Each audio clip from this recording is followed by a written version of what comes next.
একটা জিনিস খেয়াল করেছেন, সকালে ঘুম থেকে উঠে প্রথমে কি করেন? হয়তো মোবাইল হাতে নিয়ে টিকটক বা রিলস দেখতে শুরু করেন। দেখছেন একটার পর একটা ভিডিও, সময় নেই কোনো খেয়াল। হয়তো ভাবলেন 5 মিনিট দেখবেন, কিন্তু যখন মাথা তুলে ঘড়ির দিকে তাকালেন তখন প্রায় কেটে গিয়েছে কয়েকটি ঘন্টা। ভাবুন তো, আপনার জীবনে কতটা মূল্যবান সময় শুধু এই ছোট ভিডিওগুলোর পেছনে চলে যাচ্ছে।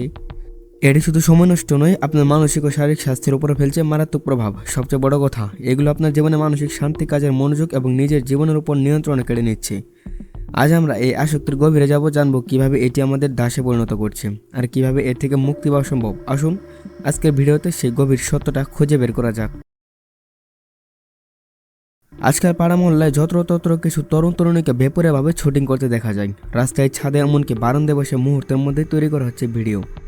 বিভিন্ন গানের সঙ্গে মেশানো হচ্ছে নিজের অঙ্গভঙ্গি এবং ভিডিও শেয়ারিং অ্যাপে আপলোড করা হচ্ছে তা মুহূর্তের মধ্যে। ভার্চুয়াল মাধ্যমে ছড়িয়ে যাচ্ছে তা সর্বত্র।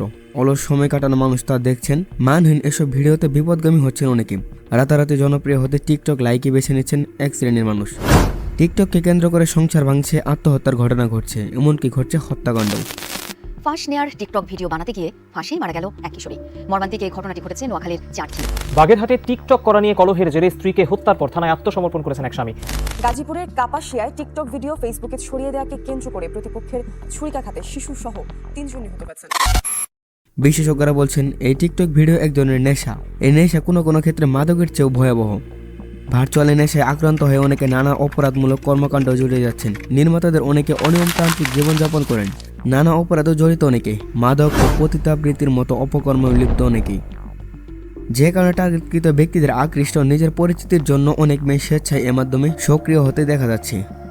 আমাদের দেশের জন্য ভয়াবহ দিক হলো দিন দিন আমাদের দেশের অধিকাংশ শিক্ষার্থীরা বিনোদনের মাধ্যম হিসেবে টিকটক ভিডিও দেখতে আসক্ত হচ্ছেন। একইভাবে ভিডিও তৈরিকারীদেরও আসক্তি বাড়ছে। টিকটক এবং রিলসের আসক্তি কোনো কাকতালীয় ঘটনা নয়, এটি পরিকল্পিত। আপনি কি জানেন টিকটক বা রিলসের আসক্তি এমনি তৈরি হয়নি, এর পেছনে দারুণভাবে কাজ করছে একটি বৈজ্ঞানিক প্রক্রিয়া। প্রতিটি ভিডিও এত ছোট যে আমরা আরেকটা দেখবো বলে স্ক্রল করতে থাকি এবং প্রতিবার আমরা একটি করে নতুন ভিডিও দেখতে পাই। এর প্রক্রিয়াগুলো ঘটানোর জন্য এই প্ল্যাটফর্মগুলোকে এভাবে ডিজাইন করা হয়েছে। আমাদের মস্তিষ্কে রয়েছে এক ধরনের রাসায়নিক পদার্থ যার নাম ডোপামিন। আমরা যখন কোনো ভালো কাজ করি, যেমন প্রিয় খাবার খাই অথবা একটা বড় কাজ শেষ করি বা কারো কাছ থেকে কোনো প্রশংসা পাই, তখন মস্তিষ্কে ডোপামিন নিঃসরিত করে এবং এটি আমাদেরকে আনন্দ দেয়। ঠিক টিকটক ও রিলস আমাদের একই রকম আনন্দ দেয়, কিন্তু এটি করে খুব সহজ এবং কম সময়ের মধ্যে। আপনি একটা 15 সেকেন্ডের নতুন ভিডিও দেখলেন, তাই আপনার মস্তিষ্কে ডোপামিন নিঃসরণ হবে। এই ডোপামিন আপনাকে আনন্দ দেয় এবং মস্তিষ্ক বলে এটা ভালো লাগছে, আরও চাই। এরপর আপনার মস্তিষ্ক আরও আনন্দ চাই, ফলে আপনি স্ক্রল করতেই থাকেন। তাহলে সমস্যাটা কোথায়? সাথেই থাকুন, বুঝতে পারবেন। আপনি যখন এর উপর নির্ভরশীল হয়ে যান, তখন আপনার মস্তিষ্ক আর কঠিন কাজের আনন্দ খুঁজতে চায় না। বই পড়া, পড়াশোনা বা বড় কোনো কাজ আপনার কাছে বোরিং মনে হতে শুরু করে। অথচ এই ছোট ভিডিওগুলো আপনাকে কিছুই শেখায় না, কোনো উপকারও আসে না। এগুলো শুধু খেলছে আমাদের মূল্যবান সময়কে নিয়ে। চলুন ঘুরে আসি এর কিছু ভয়াবহ দিকগুলো থেকে। টিকটক রয়েছে ছোট ছোট ভিডিও আমাদের মনোযোগ ধারণার ক্ষমতা ধ্বংস করে ফেলছে। আমরা বড় কাজ বা গভীর চিন্তা করতে পারছি না। রাত জেগে ভিডিও দেখার অভ্যাস আমাদের ঘুমের ছন্দ নষ্ট করে ফেলছে, যার ফলে মানসিক চাপ ও ক্লান্তি বাড়ছে। এই প্ল্যাটফর্মগুলোতে আমরা অনেক পারফেক্ট লাইফ দেখতে পাই, যা আমাদের নিজেদের প্রতি নেতিবাচক ধারণা তৈরি করে। এই আসক্তিগুলো ধীরে ধীরে আমাদের এমন পর্যায়ে নিয়ে যাচ্ছে যেখানে আমরা ফোন ছাড়া এক মুহূর্ত থাকতে পারছি না। তাই একে এক ধরনের ডিজিটাল ড্রাগস বলেও আখ্যায়িত করতে পারেন। আপনার মনে প্রশ্ন আসতেই পারে, এই প্ল্যাটফর্মগুলো এত আসক্তি কিভাবে তৈরি করে? এর পেছনে কাজ করে তাদের শক্তিশালী অ্যালগরিদম। টিকটক ও রিলস আপনার আগ্রহ বুঝে সে অনুযায়ী ভিডিও সাজায়, ফলে আপনি মনে করেন প্রতিটি ভিডিও আপনার জন্য বানানো হয়েছে। প্ল্যাটফর্মগুলো এমনভাবে ডিজাইন করা হয়েছে যে আপনি যখন স্ক্রল করবেন, একটি করে নতুন ও আকর্ষণীয় ভিডিও পেয়ে যাবেন। যখন আপনি একটি মজার বা ভালো ভিডিও দেখেন, তখন আপনার মস্তিষ্ক মনে করে আপনি একটি পুরস্কার পেয়েছেন, ফলে এটি আপনাকে আরও স্ক্রল করতে বাধ্য করে। তাই আমাদের শত শত ইচ্ছা শক্তি থাকা সত্ত্বেও আমরা বের হতে পারছি না এই ভয়াবহ ডিজিটাল ড্রাগসের দুনিয়া থেকে। প্রতিদিন 1 ঘন্টা টিকটক বা রিলস দেখেন, তাহলে বছরে কত ঘন্টা নষ্ট করছেন? 365 ঘন্টা। কিন্তু দুঃখের সাথে বলতে হয়, আমাদের দেশের তরুণ তরুণী, কিশোর কিশোরেরা এই ভয়াবহ পরিস্থিতিতে এমনভাবে আসক্ত হয়েছে যে তারা অনেকে প্রায় সারাদিনই কাটিয়ে দিচ্ছেন এই টিকটকের পেছনে।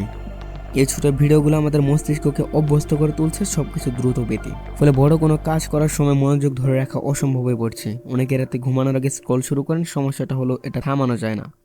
এর ফলে ঘুম দেরিতে হয়, পরের দিন ক্লান্তি বাড়ে। আবার এই দেরিতে ঘুমানোর ফলে আমাদের মুসলিম সমাজের ছেলেমেয়েরা সময় মতো ফজরের সালাত আদায় করতে পারছেন না।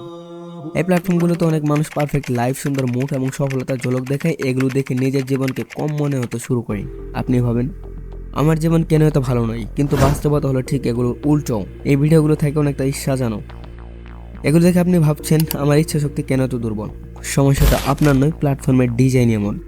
টিকটক রিলসের অ্যালগরিদম আপনার পছন্দ বুঝে সে অনুযায়ী ভিডিও সাজায়, যেটা আপনি বেশি দেখেন সেটাই আপনার ফিডে দেখানো হয়। ফলে আপনার মস্তিষ্ক ভাবে এগুলো আপনার জন্য তৈরি করা হয়েছে। প্রতিটি স্ক্রলে আপনি নতুন কিছু পান, এটা আমাদের কৌতূহল বাড়ায় এবং আরও স্ক্রল করতে বাধ্য করে। আপনার প্রতিটি লাইক, শেয়ার বা নতুন ফলোয়ার সবই আপনার মস্তিষ্ককে ছোট ছোট পুরস্কার দিন, যা আপনাকে আটকে রাখে। টিকটকের সবচেয়ে বিপজ্জনক ফিচার হলো এটি স্ক্রল করতে থাকলে ভিডিও কখনোই শেষ হয় না। শুনুন, এর থেকে বেরিয়ে আসা কঠিন তবে অসম্ভব নয়। আসুন কিছু পদক্ষেপ নিয়ে আলোচনা করি যেগুলো আপনাকে সাহায্য করবে এই ভয়াবহতা থেকে বেরিয়ে আসার জন্য। ফোনে টাইমার সেট করে রাখুন। প্রতিদিন ঠিক কতক্ষণ আপনি সোশ্যাল মিডিয়া ব্যবহার করবেন তা আগে থেকে ঠিক করে রাখুন। আপনার ফোনের টিকটক বা রিলসের নোটিফিকেশন বন্ধ করে রাখুন। এতে আপনার অকারণে অ্যাপ খুলে যাওয়ার প্রবণতা কমে যাবে। সপ্তাহে অন্তত একদিন ফোন থেকে পুরোপুরি বিরত নিন। সে সময় বই পড়ুন, পরিবারের সঙ্গে সময় কাটান বা প্রকৃতিতে যান। নাচ, গান, ছবি আঁকা বা রান্নার মতো কিছু সৃজনশীল কাজ করুন। এতে আপনি টিকটকের পরিবর্তে অন্য কিছুতে মগ্ন হতে পারবেন। প্রতিবার ভিডিও স্ক্রল করার আগে নিজেকে জিজ্ঞাসা করুন, এটি আপনার জীবনে কি কোনো মূল্য যোগ করবে? টিকটক বা রিলসের পরিবর্তে বাস্তব জীবনের সম্পর্কগুলোতে সময় দিন, কারণ মানুষ আসলে ভার্চুয়াল ভিডিও থেকে অনেক বেশি আনন্দদায়ক। টিকটক এবং রিলস আমাদের জীবনকে মজার করে তুললেও এটি আমাদের মূল্যবান সময়, মনোযোগ এবং মানসিক শান্তি সবই নষ্ট করছে। এটি আমাদের বুদ্ধিমত্তার সঙ্গে ব্যবহার করা শিখতে হবে। নিজের মধ্যে সচেতনতা আনুন, নিজের লক্ষ্য ঠিক করুন এবং সেই লক্ষ্য অর্জনের জন্য সময় ব্যয় করুন। পরিবার ও বন্ধুদের সঙ্গে সময় কাটান, এটি আপনার মানসিক স্বাস্থ্যের উন্নতি করবে। মনে রাখবেন, সোশ্যাল মিডিয়া হলো একটি টুল যা আমাদের ব্যবহার করা উচিত, কিন্তু নিজেকে এটি দ্বারা ব্যবহার করানো উচিত নয়। আজকের ভিডিওটি যদি আপনারা একটু হলো অনুপ্রাণিত করে তাহলে লাইক দিন, বন্ধুদের সাথে শেয়ার করুন আর আমাদের চ্যানেলটি সাবস্ক্রাইব করতে ভুলবেন না। দেখা হবে পরবর্তী কোনো ভিডিওতে কোনো অজানা প্রান্তে।